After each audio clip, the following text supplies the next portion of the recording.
Part 2, Unit 19, Gateway. Jack stopped the cycle of perfectionism that his son Mark was developing. Mark could not stand to lose at games by the time he was 8 years old. Jack was contributing to Mark's attitude by always letting him win at chess because he didn't like to see Mark get upset and cry. One day, Jack realized it was more important to allow Mark some experience with losing, so he started winning at least half the games. Mark was upset at first, but soon began to win and lose with more grace. Jack felt a milestone had been reached one day when he was playing catch with Mark and threw a bad ball. Instead of getting upset about missing the ball, Mark was able to use his sense of humor and commented, "Nice throw, Dad." Lousy catch, Mark. Exercise 1. As a child, Warren Buffett wanted to make his own money. He sold newspapers. He also bought cheap bottles of soda and then sold them at a higher price. When he went to university, he studied how money works. One of his teachers was Benjamin Graham. He was a very good investor. Warren went to work for him when he graduated. Benjamin Graham taught him many important things about investing. Warren used his knowledge and the advice from Graham to make his own money grow. Today, he is the second richest man in the world. He does not waste his money. He does not have big cars and houses.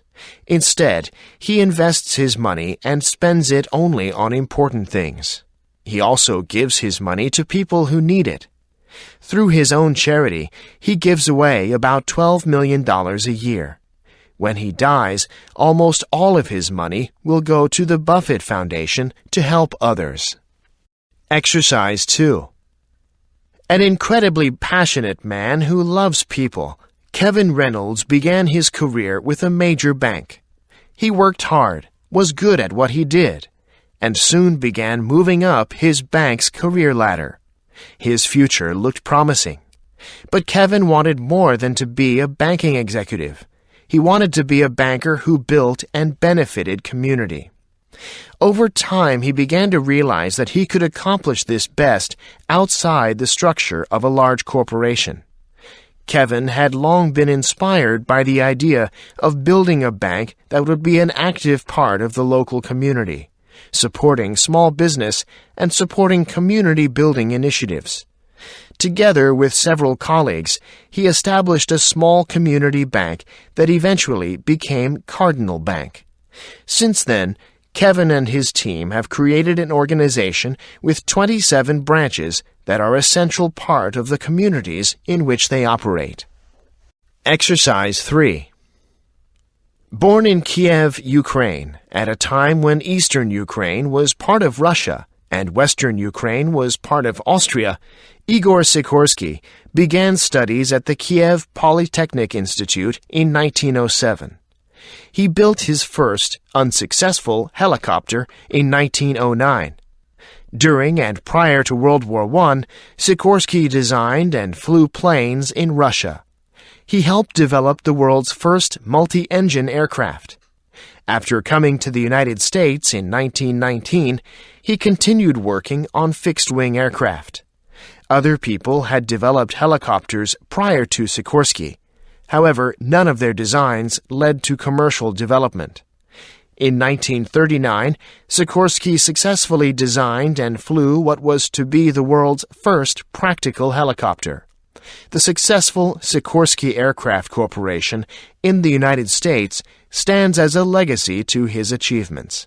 He was honored with a United States postage stamp in 1988 and a Ukrainian postage stamp in 1998. Exercise 4. A friend of mine who was about to go out on a date asked me what I thought of her outfit. Before I could reply, she added, "I want to look great, but I want to look like I made no effort whatsoever."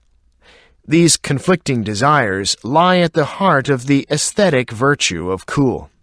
Many of us work hard at looking cool, monitoring shifts in fashion, carefully choosing clothes that are not behind the trend, that express our individuality while simultaneously positioning us within the privileged subgroup of people who are in the know. Yet many people who succeed in wearing what is fashionable also fail to be cool. In fact, trying too hard to look cool can be the very thing that prevents us from being cool. Genuinely cool people, it seems, are effortlessly cool.